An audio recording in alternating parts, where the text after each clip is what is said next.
অবরুদ্ধ নিষেধ। লিখেছেন তেজস্মিতা মুর্তজা। পর্ব সংখ্যা 20। বিল্ডিং থেকে বেরিয়ে এলো ওরা। তখন ঈশার আজান পড়েছে চারিদিকে। কুয়াশাচ্ছন্ন প্রকৃতি, ঠান্ডায় অন্তু থরথর করে কাঁপছিল, কিন্তু চেহারা উদ্দীপনাহীন।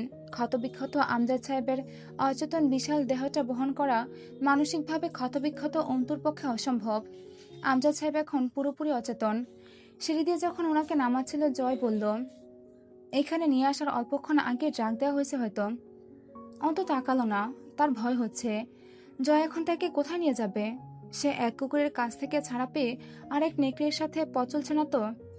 অন্ত শুধু চোখের সামনে ভাসছে জয়ের চোখের সেই লুলুপ দৃষ্টি, যখন তার পর্দা হটানো হচ্ছিল। কে বিশ্রী আগ্রহ নিয়ে চেয়েছিল জয়ামির। জয় যখন আমজাদ সাহেবকে তুলে নিয়ে বেরিয়ে আসছিল, পলাশ কিছু বলেনি। হয়তো পিস্তল অথবা জয়ের খেপা স্বভাবের জন্য বলেনি তৎক্ষণাৎ কিছু, অথবা রহস্য। জয়ের জানা নেই পলাশের শিকার ছিনিয়ে নেওয়ার প্রেক্ষিতে পলাশ কি করতে পারে পরবর্তীতে। সিঁড়িটা গুটগুটে অন্ধকার ছিল। একবার পা ফসকালে তিনজনই ঘাড়ের শিরা ছিঁড়ে মরার চান্স ছিল।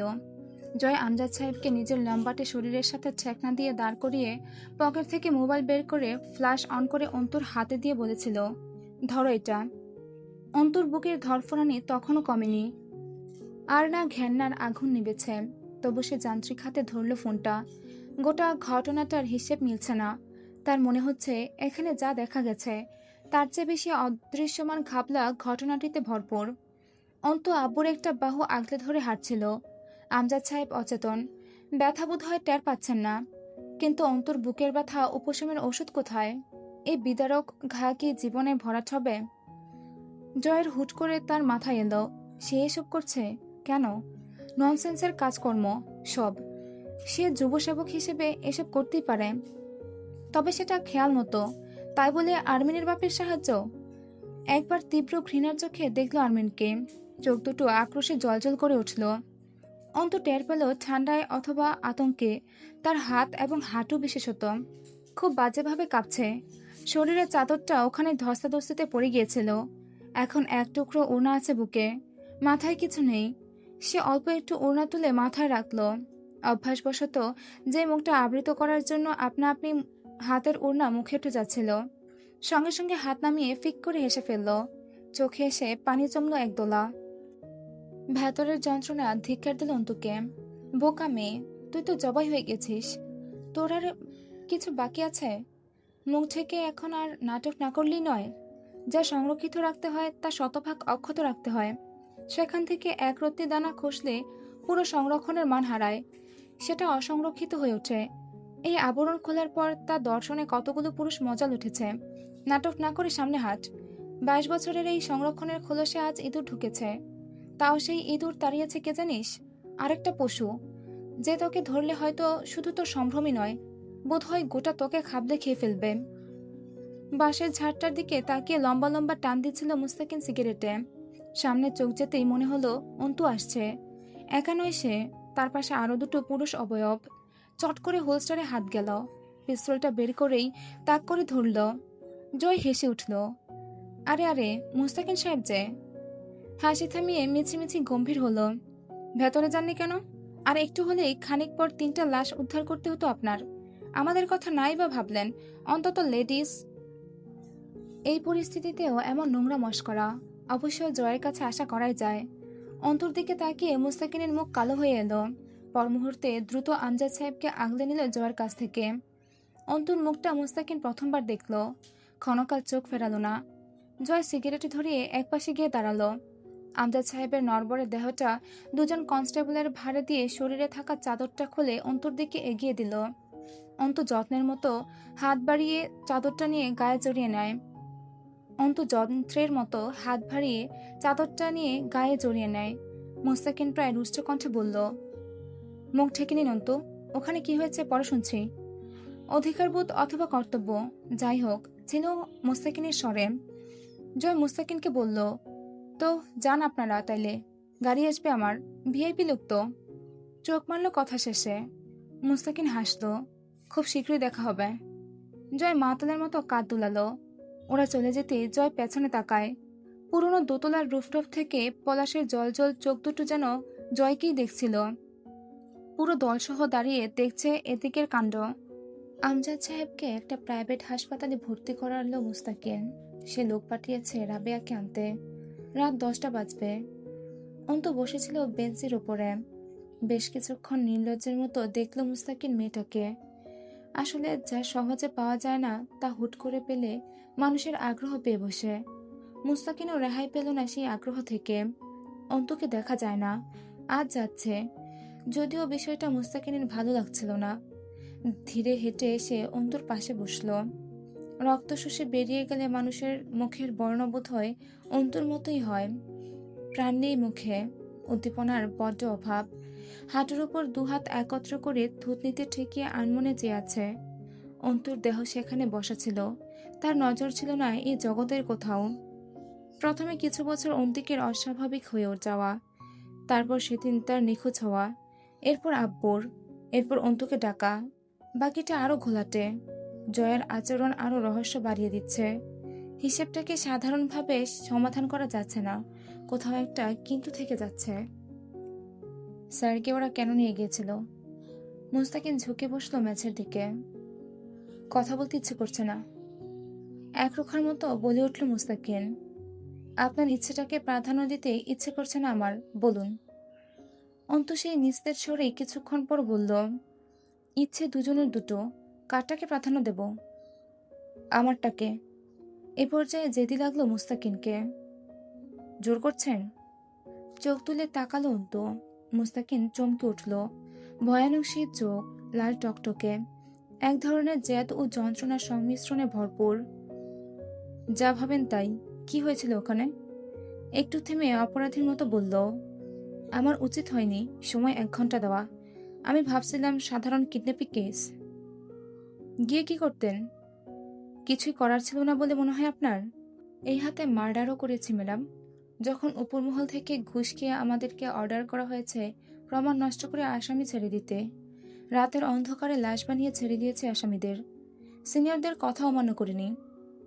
মুস্তাকিনের কথাবার্তা উগ্র লাগছিল শুনতে। সেই চেনা ভদ্রলোক ফুরে বেরিয়ে আসছে এক গোপন বিপ্লবী সত্তা। অন্ত কথা বলল না, তার নিজের কথা ভাবার অবকাশই নেই মস্তিষ্কে। সবটুকু জায়গা ভিড়ে আছে আব্বুর কানের সেই সিগারেটে পোড়া ক্ষত। ছুটে পালাতে ইচ্ছে করছিল কোনো দিকে। এই নোংরা দেহ, কলুষিত জীবনকে ফেলে নির্জন জনমানব শূন্যের দিকটা তাকে ডাকছিল। চোখের সম্মুখটা অন্ধকার হয়ে এলো যখন, তখন ওপার থেকে আমজাদ সাহেব ডাকছেন। ওই তো আমজাদ সাহেব দাঁড়িয়ে আছেন। আরে, পরনে সাদা ধবধবে পাঞ্জাবি।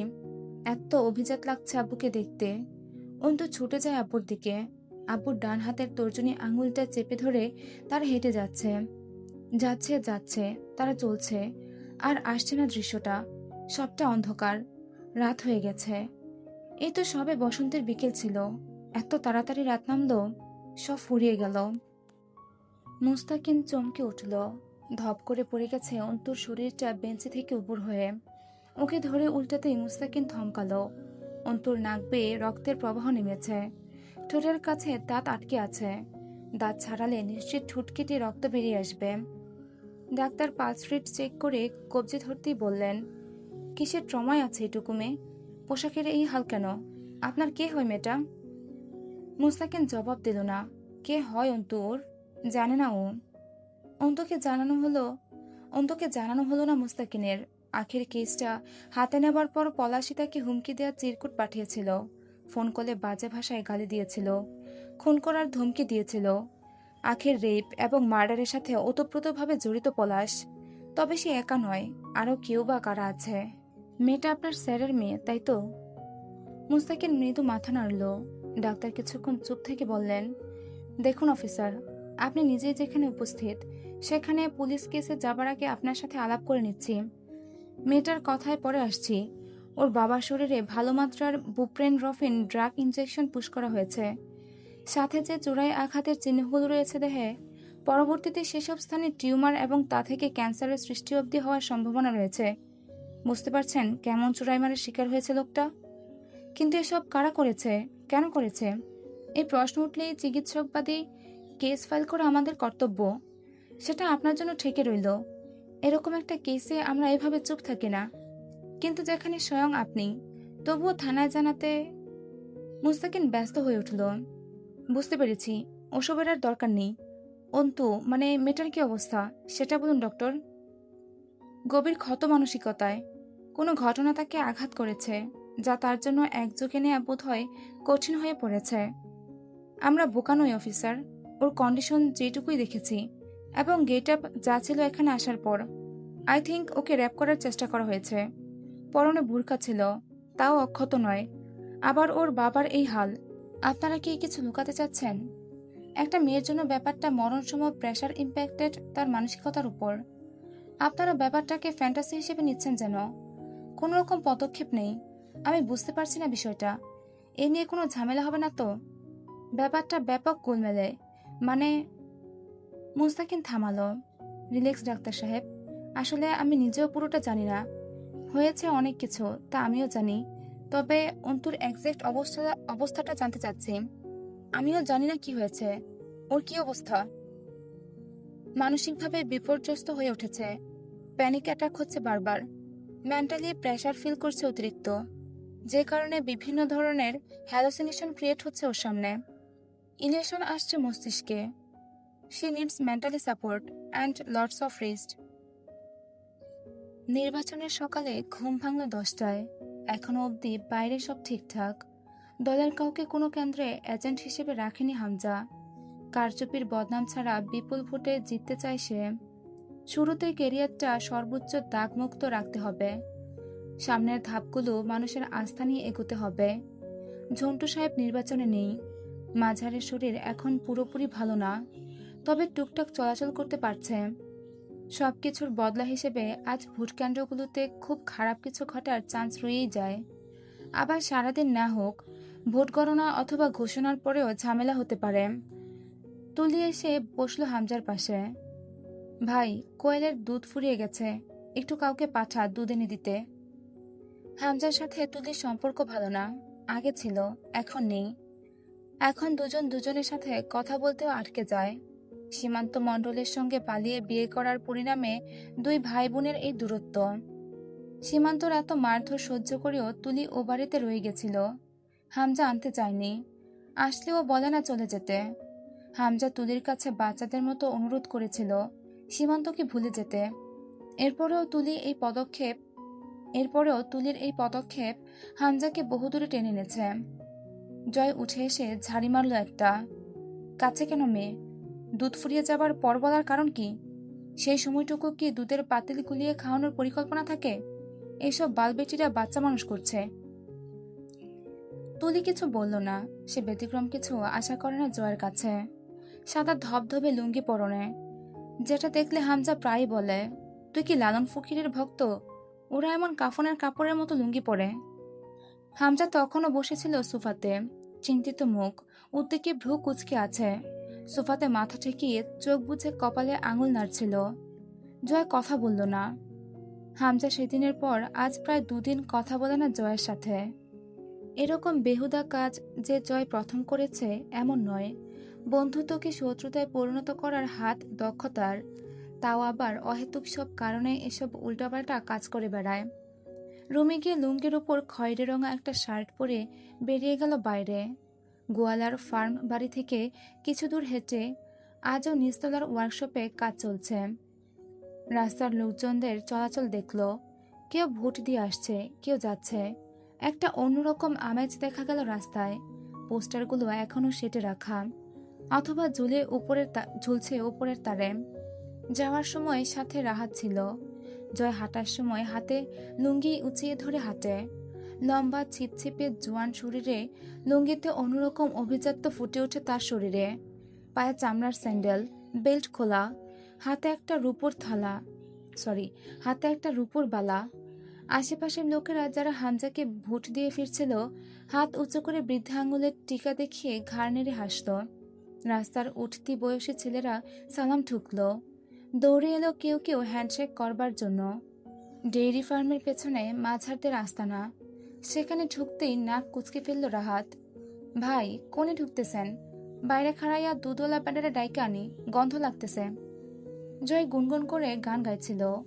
আমার সোনার বাংলা, আমি তোমায় ভালোবাসি, জন্ম দিয়েছ তুমি মা, তাই তোমায় ভালোবাসি। গোয়ালের মাঝ দিয়ে গান গাইতে গাইতে দিব্যি হেঁটে এগিয়ে গেল ভেতরের দিকে। রাহাত বুঝল না জয় ভেতরে কেন যাচ্ছে।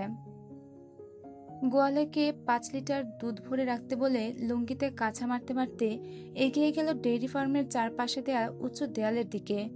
তখনও গান গাইছে, জয় বাংলা, বাংলার জয়, হবে হবে হবে জয়, জয় আমির আর বাংলার জয়। থেমে গেল। আরে শালা, আবার গান ধরল, জয় বাংলা, বাংলার জয়। লুঙ্গির কাছা পেছনে গুজে এক লাফে চড়ে গেল প্রাচীরের উপর। আর অল্প একটু মাথা বের করে দেখল ওপাশে মাঠে এক গোল মিটিং বসেছে।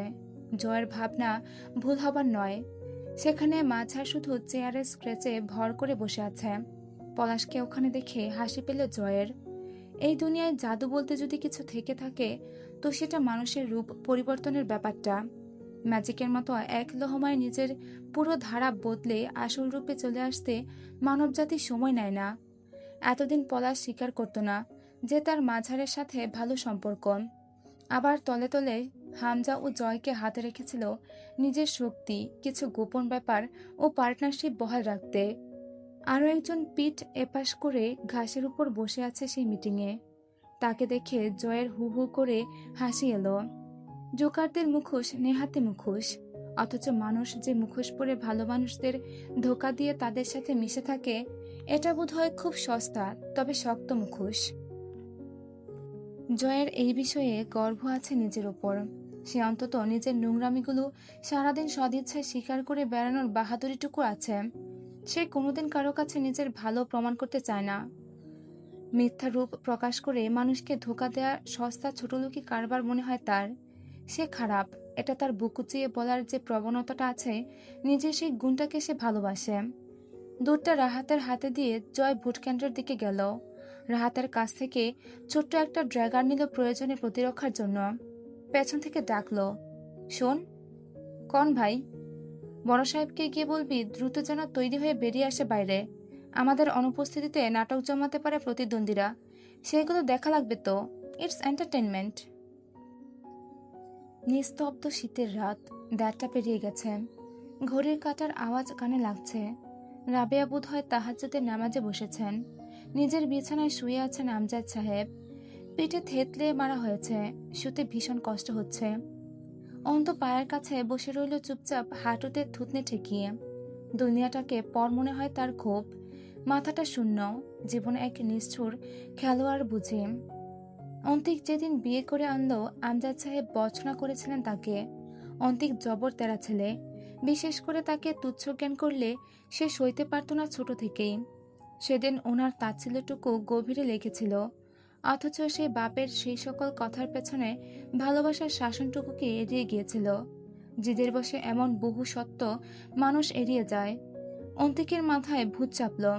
সে প্রমাণ করে দেখাবে সে রোজগার জানে, নিজের বউকে নিজে পালন করতে পারে। কিন্তু গয়নাগুলো মার্জিয়া এনে দিয়েছিল বাপের বাড়ি থেকে। মার্জিয়া অন্তিকের চেয়েও বেশি জেদি। অন্তু নিশ্চিত পুরোটা অন্তিকের না, বরং বেশিরভাগ উৎসাহ মার্জিয়ার। কারণ সেদিনের অপমান মার্জিয়াকে ঘিরেই করা হয়েছিল। সেই গয়না বন্ধক রেখে পলাশের কাছে সুদের চুক্তিতে টাকা নিল অন্তিক। কিন্তু পলাশ কোনো যেন তেন মহাজন নয়, একেবারে নরক থেকে উঠে আসা এক অভিশাপ। সুদের টাকা দেবার জন্য যে আয়টা দোকানের হওয়ার কথা, তা পলাশের ছেলেরা প্রতিদিন টুকটাক করে চাঁদা তুলে খেয়ে ফেলত।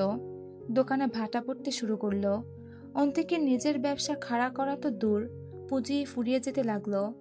বাড়িতে কানাকড়ি আসার প্রশ্নই ওঠে না, কারণ দোকানের মাল দিন দিন কমে আসলো, পুঁজি নিশ্চিহ্ন হয়ে যাচ্ছিল। অথচ তখনই পলাশের পুরো আসল টাকা আর সপ্তাহের হিসেবে নির্দিষ্ট টাকার শোধ জমে জমে পাহাড় হচ্ছিল।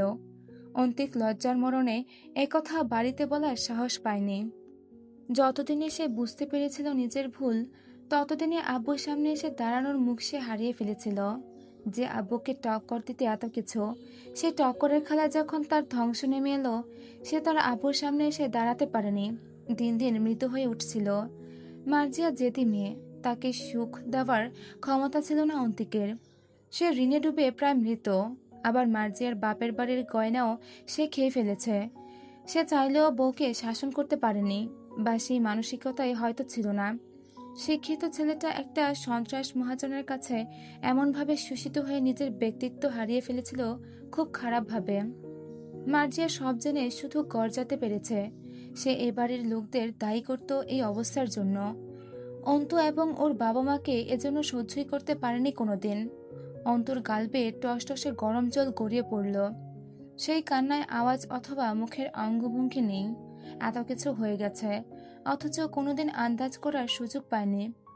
ভালোবাসলে মূল্য চোকাতে হয়। আমজাদ সাহেব বাপ হিসেবে সন্তানকে ভালোবাসার দায়ে এই মূল্য চোকালেন।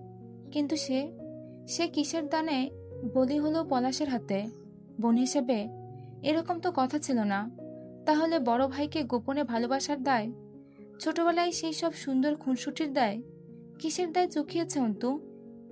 দূর থেকে বোমাবাজির আওয়াজ আসছে। অন্তু বুঝে আলতো করে ঠোঁট পাকিয়ে হাসল।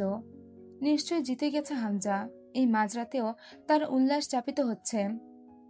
একের পর এক বোমা আতশবাজি ফুটছে। বিকট আওয়াজে যেন ছাদের উপর এসে পড়ছিল সেইগুলো। কয়েকটা গুলিও ফুটল। আমজাদ সাহেব নড়ে চড়ে উঠলেন। তবে কড়া ওষুধের প্রভাবে ঘুম ভাঙল না পুরো। তার খানিক বাদেই সেই মাঝরাতে বাড়ির সামনে দিয়ে বিশাল রবে মিছিল চলে গেল। এই উল্লাস ত্রাসের রাজত্ব শুরু হবার উল্লাস। শেষ রাতের দিকে থামল উল্লাস। তবুও দূর থেকে ধুমধাম গানের আওয়াজ ভেসে আসছিল। পুরো দিনাজপুর মেতে উঠেছিল যেন উৎসবে। ভোজন চলছে, নাচানাচি হচ্ছে, এমন একটা আমেজ ঘরের ভেতর থেকেও টের পাচ্ছিল। কাদার পরে মানুষ খুব ক্লান্ত হয়ে পড়ে, তার উপর মানসিক চাপ। রাবেয়া জায়নামাজে শুয়ে পড়লেন। অন্তু বসেছিল ওভাবেই। এটা চলে আসছে এমনভাবেই। সে অসুস্থ হলে আমজাদ সাহেব ঘরে আসতেন না, বসে থাকতেন অন্তুর ঘরে সারা রাত। রাবেয়া পাশে ঘুমিয়ে নিত। আমজাদ সাহেব অসুস্থ হলে অন্তুও বসে থাকে সেভাবেই। একদম নীরব হয়ে গেছে পরিবেশ। তার উপর ঠান্ডা আবহাওয়া, শীতের রাত। এমন এক ভৌতিক মুহূর্তে দরজায় করাঘাত পড়ল। করাঘাত যেন চাপা হাতে পড়েছে। হাত শব্দ বাঁচাতে চাইছে, সংকোচে জমে গেছে। বেশ কিছুক্ষণ পর্যবেক্ষণ ও ইতস্ত করে খুলতে উঠে গেলেন রাবিয়া। অন্তুর মস্তিষ্ক আতঙ্কগ্রস্ত হয়ে উঠল। সে মানসিকভাবে অসুস্থ হয়ে পড়েছে। সাহসগুলো একবেলায় দুমড়ে রেখে দিয়েছে পলাশ ও জয় মিলে। প্যানিক কাটেনি। এখনো মনে হচ্ছে এবার তার সাথে আবার কোনো নারকীয় ঘটনা ঘটবে। ধীরস্থির পায়ে এক লম্বা পুরুষ ঘরে পা রাখল। তার পায়ে প্রাণ নেই, চোখের দৃষ্টিতে চঞ্চলতা নেই। নজর থেমে আছে বিছানায় শুয়ে থাকা লম্বাটে অসুস্থ শরীরটার দিকে। নিচ্ছরিত পায়ে এগিয়ে এলো বিছানার দিকে। অন্তু তাকিয়ে দেখল না, শক্ত হয়ে বসল। এতক্ষণের আতঙ্ক দূর হয়ে এক বুক ঘেন্না তার শিরদাঁড়ায় বেয়ে নেমে যাচ্ছিল। পুরুষ অবয়ব ধপ করে বসে পড়ল আমজাদ সাহেবের পায়ের কাছে। আস্তে আস্তে হাত এগিয়ে দিল ওনার পায়ের উপর। বহুদিন পর এই ঘরে প্রবেশ তার। আমজাদ সাহেবের এত কাছে আসা। ঝুঁকে বসে রইল বেশ কিছুক্ষণ। টপ করে এক ফোঁটা জল পড়ে আমজাদ সাহেবের পায়ের ওপর বিছানার কম্বলে। অন্তু উঠে বেরিয়ে এলো রুম থেকে। এই পর্যন্ত ছিল অবরুদ্ধ নিষেধ উপন্যাসের 20 নম্বর পর্ব। অবরুদ্ধ নিষেধ লিখেছেন তেজস্মিতা মুর্তজা। পর্ব সংখ্যা 21। আমজাদ সাহেব চুপচাপ চেয়েছিলেন। অন্তিকোনার অসুস্থ হাত দুটো জড়িয়ে ধরে হাতের উপর কপাল ঠেকিয়ে বসে রইল। ছেলেদের কান্না টের পাওয়া যায় না। অন্তিক খুব জেদি ছিল। ছোটবেলায় আমজাদ সাহেব শাসন করার জন্য মারলে সে আর ভাত খেত না। কোনোভাবেই কেউ খাওয়াতে পারত না, যতক্ষণ না আমজাদ সাহেব আবার আদর করে খাওয়াবেন। খাওয়ার আগে ঠিক এভাবে আব্বুকে জড়িয়ে ধরে আহ্লাদ করে কাঁদত। কিন্তু সেদিন রাতে আমজাদ সাহেব কিছুই বললেন না। অন্তিকের ভেতরের যন্ত্রণা বাড়ছিল এতে। এরপর পা দুটো জড়িয়ে ধরে বসে রইল। সকাল হলো, সে পা আর ছাড়েনি। কতবার কতভাবে ছুঁয়ে দিচ্ছে আব্বুর আঘাতগুলো। পাগলের মতো প্রলাপ বকছিল। মার্জিও এসে বসলো একটু বেলা বাড়লে। যেদি মেয়েটার মুখেও রানী অপরাধীর মতো মুখ করে বসেছিল। বেলা 11টার দিকে মুস্তাকিন এলো। আমজাদ সাহেবকে সালাম করে এসে দাঁড়ালো। রাবিয়া চেয়ার এনে দিলেন। বসলো না সে চেয়ারে। যে মাদুরটা পাতা ছিল তাতে সবার সাথে পা গুটিয়ে বসে পড়ল। চেয়ারে বসে আছেন আমজাদ সাহেব। হুট করে অন্তু কেন যেন একটা অপ্রাসঙ্গিক কথা তুলে বসল। আখের কেসটা কত দূর এগোলো অফিসার? কেস টানার জন্য দড়ি লাগে, সেটার প্রান্ত হারিয়ে ফেলেছি। থেমে আছে, বলা চলে বন্ধ হয়ে গেছে। আপনি বলেছিলেন ওরা নাকি বাড়ি ছেড়ে চলে গেছে। হ্যাঁ, আমি গিয়ে পাইনি। আপনি গিয়েছিলেন না? আমিও পাইনি। তাহলে জিজ্ঞেস করছেন যে? অন্তু কথা বলল না, তার মুখে পর্দা নেই, শুধু মাথায় ওড়না দেয়া। অন্তু যতক্ষণ চুপ রইল আর কেউ কথা বলল না। সে নিজেই সময় নিয়ে বলল, এর মাঝে 3 দিন অলরেডি কেটে গেছে, আজ 4র্থ দিন। ওরা এই 2 দিনে কোনো মুভমেন্ট দেখায়নি। ব্যাপারটা জটিল। অন্তিক এখন বাড়িতে, যদিও আমি কিছুই বুঝতে পারছি না। আসলে কিসের জন্য কি হচ্ছে তা ধারণা করতে গেলে মাথায় প্যাচ লেগে যাচ্ছে। ওরা এবার বাড়ি চলে আসলে পুরো পরিবার শুধু টুকরো টুকরো করে কেটে রেখে যাবে হয়তো। তাই আমি চাচ্ছিলাম থানায় একটা ছোট্ট রিপোর্ট করে সাধারণ সালিশের মাধ্যমে পলাশের কাছে কিছুদিন সময় চেয়ে নিতে, যাতে কুড়িগ্রামের জমিটা বিক্রির জন্য আর খানিকটা সময় পাই। মুস্তাকিন একটু ভেবে বলল, থানায় এই নিয়ে আলাপ করাটা কতটা ঠিক হবে বলতে পারছি না। পলাশ ব্যাপারটা কেমন ভাবে নেবে জানা নেই। আর খবর পেয়েছি রাজন আজগর দিনাজপুর নেই। ওদের বিরুদ্ধে, এমনকি কারো বিরুদ্ধে কোনো অভিযোগ করব না আমি। শুধু অন্তিকে ঋণের বিষয়টা জানাবো এবং পলাশ আজগরের সাথে একটা আলোচনার মাধ্যমে আইনগতভাবে খানিক সময় আমরা চেয়ে নিতে চাই। মুস্তাকিন মাথা নাড়ল, কিছু সময় চুপ থেকে বলল, আপনি কি ভরসা হারিয়েছেন আমার উপরন্তু? নির্লিপ্ত শোনালো মুস্তাকিনের স্বর। ভরসার প্রশ্ন উঠছে না অফিসার। তাছাড়াও আপনার ডিপার্টমেন্ট আলাদা। আপনি খুন খারাপের প্রশাসনিক দায়িত্বে আছেন, আমাদের ব্যাপারটা তা নয়। আজ মুস্তাকিন অন্তর জলৎগম্ভীর শীতল বুদ্ধিমতী রূপটা আরেকবার পর্যবেক্ষণ করল, যার কথার ভার, চোখের শান্ত চাহনির ঝাঁঝালো তেজস্ক্রিয়তা এবং মানসিক কাঠিন্য খুব নজরে আসছিল। অথচ এই মেয়েটাও কেমন মরিচা ধরা পাতলা লৌহখণ্ডের ন্যায় ক্ষয় হয়ে গেছিল সেদিন। মানসিকতায় শক্তির উপর আঘাত ঠিক ইটবালু সিমেন্টের কাঁচা গড়নে পানির উপর কাজ করে। যত পানি দেবে তত মজবুত হবে যেন। অন্তুর পরীক্ষা আছে আজ। সে বের হবার সময় অন্তিক ডাকলো। বহুত দিন পর অন্তিক ডাকলো। অন্তু ভাবান্তরহীনভাবে ফিরে তাকালো। এই অবস্থায় একা যাবি না, চল আমি সাথে গিয়ে পৌঁছে দিয়ে আসি। অন্তু হেসে ফেলল। থুর, বেচা গরুর হাত ধরে টানছিস কেন? তাতে কি গরু আর ফিরবে মালিকের কাছে? আমি সোল্ড আউট রে। পণ্যের মতো কোম্পানি থেকে শহর বাজারের শোরুমগুলোর মালিকদের কাছে স্যাম্পল হিসেবে দেখা হয়ে গেছি। এখন আর প্রোডাক্ট স্টকে নেই, অলরেডি সোল্ড। তুই আরাম কর, আমি চলে আসব। অন্তিক মাথা নত করল না, লজ্জাও পেল না। সে তাকিয়ে দেখলো অন্তুর দাপটে পা ফেলে বেরিয়ে যাওয়া। অন্তুর কাছে সে গুরু ছিল, তবে নিচে নেমে গেছে কয়েক বছর আগে। ততদিনে ছোট্ট অন্তু বড় হয়ে গেছে, সক্রিয় হয়ে উঠেছে। তার তো আরো বহু বছরা প্রাপ্ত। বাপ মা বোন ক্ষমা না করলে তার ক্ষমা নেই, এরকম ছোটখাটো কটূক্তিতে তার সুখ হচ্ছিল। অন্তুর কাছে মাথা আরো নত হয়ে আসছিল। মানুষ চিরকাল মুঠে নিজের আত্মগৌরব ধরে রাখতে সক্ষম হয় না। নিজের দোষে তা কখনো কখনো খুব জঘন্যভাবে মরা পাতার মতো ঝরে পড়ে। ঠিক যেমন সে আজ নিতান্তই নর্দমার কীট, বাঞ্ছনীয় জেদের বশবর্তী হয়ে সর্বস্ব ধ্বংস করা এক অভিশাপ। পরীক্ষা শেষ করে ক্যাম্পাস থেকে বেরিয়ে অন্তু গেল 3rd ইয়ারের ফর্ম ফিল আপের জন্য। মনোয়ারা রহমান ওকে দেখে মৃদু হাসলেন। ভালো আছো? মলিন হাসিটা লুকিয়ে এসে বলল, আলহামদুলিল্লাহ ম্যাম, আপনি ভালো? মনোয়ারা মাথা নেড়ে বসতে বললেন। এক মুহূর্তের জন্য অন্তুর দিকে তাকিয়ে হুট করে যেন থমকালেন ভদ্রমহিলা।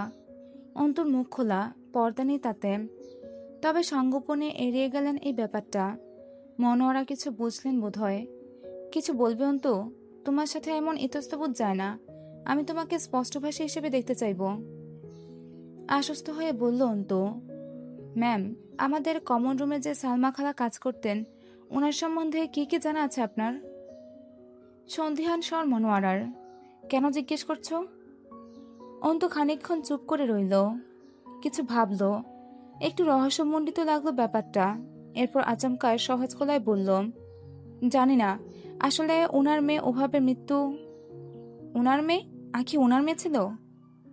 অন্তু অপ্রস্তুত হলো। জি ম্যাম, ওনার মেয়ে আখি। ও আচ্ছা, তো তুমি কেন জিজ্ঞেস করছো এসব ব্যাপারে? অন্তু কথা খুঁজে পেল না আর, প্রসঙ্গে এড়াতে বলল, আমাদের নতুন সাজেশন দেবার কথা ছিল না ম্যাম? বেরিয়ে আসার সময় ফের একবার ডাকলেন মনোয়ারা। শোনো মেয়ে, এতক্ষণ অনধিকার চর্চা হবে বলে জিজ্ঞেস করিনি, তবে না করে পারলাম না। তোমায় দেখে ঠিক লাগছে না। আমার আমার অভিজ্ঞতাকে বোধহয় ফাঁকি দিতে পারেনি তোমার চতুর চোখ। অন্তু হাসল। সুযোগ পেলে পরে কখনো সরল চোখে তাকাবেন ম্যাম, পড়ে নেবেন সবটা। আজ জোর করবেন না, আমার জন্য দোয়া করবেন। একটা সরু দীর্ঘশ্বাস বেরিয়ে এলো। জীবন তার সাথে বেশ গভীর নিষ্ঠুর খেলায় মতো হয়েছে। জিতবে কে? জীবনের সাথে নাকি জেতা যায় না। হার নিশ্চিত জেনেও সে কি একবার লড়বে? হারার জন্য লড়াটা বোকামি হবে না? আবার না লড়ে জিতে যাওয়াটাও কি ছোটলোকি হবে না? ভাবনা শেষ হলো শহীদ মিনারের সম্মুখে এসে। মেরুদণ্ড বেয়ে এক শঙ্কিত হাওয়া মস্তিষ্কের নিউরন কোষে আন্দোলন তুলল যেন। জয় জয় জয় আমির। এই পথটা তার বহু হেনস্থার সাক্ষী। আজ দেখা হবে? না হবার চান্স নেই। গতকাল নির্বাচনে জেতার উৎসব করে এখন হয়তো ঘুমাচ্ছে। অন্তু হাসল। এরা সুখী, কারণ এরা খারাপ। অন্তু অবাক হলো। আশ্চর্য, সে নিজেও তো খারাপ, তবুও তার জীবনে এত ঝঞ্ঝাট কিসের? নাকি নিয়তির কাছে তার খারাপ মানসিকতার খবর পৌঁছায়নি? নিয়তি নিজেও জানে না অন্তু কতটা স্বার্থপর, হিংস্র আর কুটিল, আবার সময় সাপেক্ষে খুব দুর্বলও। এই বিষয়টাকে অবশ্য ঘৃণা করে অন্তু। দুর্বল কেন সে? পুরোপুরি খারাপ হতে হবে তাকে। গোটাটা আপাদমস্তক, প্রতিটা শিরার প্রবাহধারায় খারাপের তরল ঢুকাতে হবে। পলাশ ভালো আছে, জয় ভালো আছে। এই সমাজে এমন সব জয় পলাশেরা একদাকে সুখী মানুষ। সেও সুখে থাকবে, শুধু একবার খারাপ হয়ে গেলেই তার সুখ আর ঠেকাবে না কোথাও, ঠেকবে না কোথাও। নিজেকে এই পর্যায়ে পাগল মনে হলো অন্তুর। সেই রাস্তা, জয় হামজার ক্লাবের রাস্তা। ক্লাবটাকে বেলুন, ফুল, বিভিন্ন ধরনের সরঞ্জামে সাজিয়ে তোলা হয়েছে। একগাধা চেয়ার জড়ো করা পাশের মাঠটায়। বেশ কিছু ডেকচি, প্লেট, সামিয়ানা ইত্যাদিও দেখতে পেল। উৎসব বেশ জমজমাট পালিত হয়েছে। অন্তুর বুকটা আবার একটু কাঁপল। ক্লাবের সামনে কেউ নেই, দুপুর গড়ানোর সময়। সবগুলো নাচানাচি লাফালাফি করে হয়তো বিশ্রাম নিচ্ছে এখন। ঘরবাড়ি ওভাবেই পড়ে আছে, শুধু মানুষগুলো নেই। চাঁদনির কথা অন্তুর মাঝে মধ্যেই মনে পড়ে। মেয়েটাকে একদিনে কেন জানি মনে ধরে গিয়েছিল। আর সালমা খালা, ওনার কান্নাজড়িত মুখটার কথা মনে পড়লে বুক ভার হয় অন্তুর। অন্তুর চাঁদনিকে দরকার। ওর বিশ্বাস মেয়েটা অনেক কিছু জানে। অন্তু এটাও ভেবে বের করেছে এই দুদিনে এসব তাদের পরিবারের সাথে শুধুই ঋণের টাকার দায়ে বোধহয় হয়নি। কিছু একটা ঘটছে, চলছে পিঠ পিছে, যা আন্দাজের বাইরে। কি হতো যদি না জয় সেদিন ওকে শেষ মুহূর্তে রক্ষা না করত? ভাবতেই বিষিয়ে উঠল ভেতরের মনটা। 1 জানুয়ারির সাপেক্ষে আরেক জানুয়ারের সুক্রিয়া জ্ঞাপন করছে যেন পাগল মনটা। তবু সে কৃতজ্ঞ ওই নোংরা লোকটার কাছে, অন্তত নিশ্চিত সর্বনাশের হাত থেকে রক্ষার খাতিরে। টিনের বেড়া কেটে বানানো দরজাটা চাপানো ছিল। তা চেপে ভেতরে ঢুকার চেষ্টা করতেই কেমন ক্যারক্যার শব্দ করে উঠল। অন্তু সাবধান হলো। কোনো মতো ভেতরে মুখ দিতেই একটা বিশ্রী গন্ধ এসে সুরসুর করে নাকের ভেতর প্রবেশ করল। বমি এসে গেল অন্তুর। ওড়না তুলে নাকে চেপে ধরল। এই কদিনে একটা বসত বাড়িতে এমন দুর্গন্ধের উৎস কি? কিছু মরে পড়ে আছে নাকি? ঘরগুলো ফাঁকা, জিনিসপত্র কিছুই নেই। যত এগিয়ে যাচ্ছিল গন্ধটা আরও প্রকট হয়ে নাকে আসছিল। মাটির রান্নাঘরে ইঁদুর মাটি তুলে ছোট ছোট পাহাড় বানিয়েছে। চাঁদনি যে ঘরে তাকে বসিয়েছিল সেখানেও উকি দিল একবার। ফাঁকা সেসব, অথচ গন্ধের উৎসটা আসলে আসছে ওই বিল্ডিং থেকে, যেটা অন্তু এর আগের বার এসেও দেখেছিল। ওভাবেই পড়ে আছে, শুধু ছাদ হয়েছে, নিচে মাটি, জানালা দরজা কিছুই নেই। কৌতূহল দমাতে না পেরে সেখানে উঠে গেল অন্তু। ইটের উপর ইট রেখে সিঁড়ি তৈরি করা, যেটা আগে ছিল বলে মনে পড়ল না। বালু বিছানো মেঝে, দুটো পাশাপাশি ঘর। এক ঘরে উকি দিয়ে ফাঁকা পেল। ওপর ঘরে যেতেই একদম পেট গুলিয়ে এলো অন্তুর। শক্ত করে ওড়না চাপল নাকে। অবাক হয়ে দেখল ঘরটা একটা মাদুর, 2-3টা চটের বস্তা, চাটাই, পিঁড়ি ইত্যাদি বেছানো। তার উপর ছিটিয়ে পড়ে আছে অনেকগুলো কাচের বোতল, ক্যান। বোতলগুলো অ্যালকোহলের। মোড়কের মতো কাগজ ছড়িয়ে আছে পুরো ঘর জুড়ে। তাতে নিশ্চয়ই নেশাদ্রব্য ছিল। একটা জিনিস যা অনেকগুলো এখানে ওখানে পড়ে আছে, তা দেখে প্রথমে বুঝতে পারছিল না অন্তু এগুলো আসলে কি। একটু পরেই মাথায় এলো, এ তো কলকি, গাজার কলকি বা স্টিক তৈরির 3 কোনা আকৃতির মোড়ক। এসবের গন্ধও আসছে, তবে এমন বিশ্রী আর তীব্র যেন নয় যা নাকে আসছিল। এই ঘরের ফাঁকা জানালায় চাটাই বেঁধে দেয়, ঘরের ভেতরে দিকটা অন্ধকার প্রায়। অন্তু আরো কিছুটা এগিয়ে গেল। গা গুলিয়ে এলো ওর। মাংস পচার গন্ধ নাকি খুব বিশ্রী হয়। অন্তুর মনে হচ্ছিল এরকম নোংরা দুর্গন্ধ তার নাকে আগে প্রবেশ করেনি কখনো। সে আরেকটু ঝুঁকল। বেকারিগুলোতে যে পাতার উপরে করে বিস্কুট রুটি সেকতে দেওয়া হয় তন্দুরিতে, সেই পাতা, তার উপর ঘন শুকনো সাদা লালচে মিশ্রণের কেমন ক্রিম জাতীয় পদার্থ লেপ্টে আছে। সাদা পদার্থগুলো আলাদা আলাদা হয়ে আছে জায়গায় জায়গায়। অন্তু বুঝতে পারছিল না জিনিসটা আসলে কি। কি লেগে আছে লোহার পাতার উপর? খানিকক্ষণ চেয়ে রইল। কি ধরনের পদার্থ? কোনো ক্রিম অথবা রাসায়নিক দ্রব্য? হুট করে জট খুলল যেন। ঘন অফ হোয়াইট রঙা ক্রিম জাতীয় পদার্থ কি তা বুঝতে পেরে ঘেন্নায় গা ঝাঁকুনি দিয়ে উঠল। পায়ের পাতা শিরশির করে উঠল। পুরুষের বীর্য। অন্তু কয়েক কদম পিছিয়ে এসে কেঁপে উঠল। একটু দাতস্থ হতেই ভাবনায় এলো, তাহলে এই পদার্থটির সাথে রক্ত কেন? পরে বুঝতে পারল এখানে পড়ে শুকিয়ে আছে রক্ত, পুজ এবং বীর্য। মানবদেহের বজ্র পদার্থের সবচেয়ে ঘৃণ্য ও নোংরা 3টি পদার্থই এখানে পড়ে আছে। অন্তর শরীরের পশমগুলো তখনও দাঁড়িয়ে আছে, লোমকূপগুলো শিউরে আছে, পেটে মোচড় দিয়ে আসছিল। এখানে কি হয়? মজ্জোয়ার আসর বসে, তা তো বোঝা গেল না হয়। তবে এগুলো কি, কেন, কি ঘটে এখানে? নাকি সেই ভেসি পাচ্ছে? হতে পারে কারো ক্ষত ড্রেসিং করা হয়েছে এখানে, বদরক্ত ও পুঁজ ফেলা হয়েছে। তাহলে বীর্যের মতো এমন একটা অবাঞ্ছিত পদার্থ এমন একটা জায়গায় খোলাভাবে? এই পদার্থ কি এভাবে পড়ে থাকার মতো কিছু? কি ধরনের নোংরামি হয় এই পরিত্যক্ত ঘরটায়? সে যখন বাড়ি থেকে বেরিয়ে এলো আসরের আজান পড়ছিল। হাত ঠান্ডা হয়ে এসেছে, কেমন ঘুর লেগে গেছিল। সাধারণ স্বাভাবিক জীবনটা কবে থেকে যেন এমন উদ্ভট সব পরিস্থিতির সম্মুখীন হওয়ার অভ্যাস করে নিল। এই ভয়টাও ভেতরে কাজ করছিল না। পাশেই ক্লাব ঘর, কেউ দেখে ফেলবে তাকে। খানিক হেঁটে তবে রাস্তায় উঠতে হয়। বাড়িটার চারপাশে কোনো বসতি নেই। অন্তু ভেবে পাচ্ছিল না এখানে আসলে হয় কি, আর বাড়ির লোকই বা গেল কোথায়? কেউ জোর করে উঠিয়ে দিয়েছে? কারা উঠিয়ে দিয়েছে? ক্লাবের মালিকেরা? পাশের বাড়িতে ঢুকলো সে দ্বিধা সংকোচ ঠেলে। কথায় কথায় জিজ্ঞেস করলো, ওই বাড়ির লোকেরা কোথায় গেছে? বাড়ির মালিক বলল, হুট করে একদিন আইছিল, পরে আবার চলে গেছে হয়তো। কারোর সাথে তেমন সম্বন্ধ ছিল না ওদের যতদিন ছিল এখানে। অন্তর চোখ মুখ কুচকে গেল। মানে হুট করে এসেছিল মানে? সালমা খালা এখানকার বাসিন্দা না? ওমা, তা হবে কেন? কয়েক মাস আগেই তো আইছিল এখানে। অন্ত বুঝতে পারছিল না কিছুই। সালমা খালাকে কমন রুমের আয়া হিসেবে সে অ্যাডমিশন নেওয়ার পর থেকে দেখছে, অর্থাৎ সেই দেখছে প্রায় 2 বছর যাবৎ। এসেছে তারও আগে। আর জায়গা বিক্রি, ওসব ঝামেলা অন্তর অসহ্য লাগছিল ভাবতে। সামলালো নিজেকে। আচ্ছা বুঝেছি, ওরা কবে গেছে এখান থেকে বলতে পারবেন? আর সোহেল ভাইয়া কি বিদেশ চলে যাবার পরে গেছে ওরা এখান থেকে? মহিলা বিরক্ত হলেন। বললাম তো, ওরা কারোর সাথে মিশতো না এদিকের। কেরা বিদেশ গেছে, কি দেশে আছে তা কেমনে বলবো? খালি ওই বাড়িতে থাকতো ওরা, এই জানি। আর আখির লাশ, মানে আখির মানে লাশ মাটি হবার পরপরই চলে গেছে ওরা, নাকি তার আগে? সেসব তো জানি না, খালি জানি এখানে আর থাকে না ওরা। মহিলা ক্যাটক্যাট করে উঠল। অন্তর ইচ্ছে করছিল নিজের মাথার উপর রাস্তার একটা ভাঙা ইট তুলে ধারাম করে বাড়ি মারতে। মাথাটা জং ধরে আসছে। তার মানে কি আখির লাশ আসেনি বাড়িতে? মুস্তাকিন বলেছিল এসেছে, তাহলে নিশ্চয়ই এসেছে। হয়তো পরিবারের কাছেও পৌঁছেছে।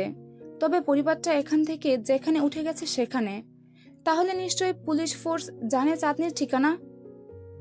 অন্তর মাথায় আরেকটা প্যাচ খুলে গেল। নিশ্চয়ই জমি জমার ক্যাচাল মিটমাট হয়ে গেছে। আর চাঁদনি বলেছিল ওরা এখানে আর থাকবে না, জমি ফেরত পেলেও আর তারা অন্যত্র চলে যাবে। এই এলাকা ছেড়ে। আর এমন অবস্থায় যে কেউই তাই করত। এত বড় দাম চোকানোর পর কে এই জাহান্নামে পড়ে থাকে? অন্তর খেয়ালে এলো সালমা খালাকেও আর ভার্সিটিতে দেখা যায় না, কিন্তু কবে থেকে তা ঠিক মনে আসছিল না। অর্থাৎ সে ভেতরে যেসব দেখলো সব এই জায়গার নতুন মালিকের কারসাজি। তার কি জানানো উচিত এই ব্যাপারে পুলিশকে? নিশ্চয়ই জানাবে। অন্তর হুট করে একটা বিষয় মাথায় এলো। সে যে অসহ্য গন্ধটা পাচ্ছিল সেটা কি ওই রক্তপুঁজ থেকে আসছিল? রক্তপুঁজ অথবা বীর্য, কোনোটা থেকে অমন নারী ভুঁড়ি উগড়ে আসা দুর্গন্ধ আসে না? আর এইরকম একটা রহস্যমণ্ডিত বাড়ি এমন বিনা কোনো নিরাপত্তায় হেলায় ফেলে রাখা হয়েছে। জমিটা এক হিন্দু লোক কিনেছে। সেই লোক এখানে কোনো অনৈতিক কাজ করছে না তো? কিন্তু এখন চাঁদনিরা কোথায় আছে? সোহেল কি আবার বৌমাকে ফেলে বিদেশে চলে গেছে? আর আখির ছোট ভাই সোহেল ক্যান্সারে মরেছিল, সেটাও এক রহস্য। চাঁদনিকে জিজ্ঞেস করেও সেদিন উত্তর পায়নি। খুব সংমনিতায় এড়িয়ে গিয়েছিল চাঁদনি বিষয়টা। সে দারুণ চাপা এবং অদ্ভুত। অন্তর অনেক অনেক কিছু জানার ছিল চাঁদনির কাছে, কিন্তু কোথায় পাবে ওদের? কোনো খোঁজ জানা নেই। এই পর্যন্ত ছিল অবরুদ্ধ নিষিদ্ধ উপন্যাসের 21 নম্বর পর্ব। আজ এই পর্যন্তই। পরবর্তী পর্বে আবার দেখা হচ্ছে। আল্লাহ হাফেজ।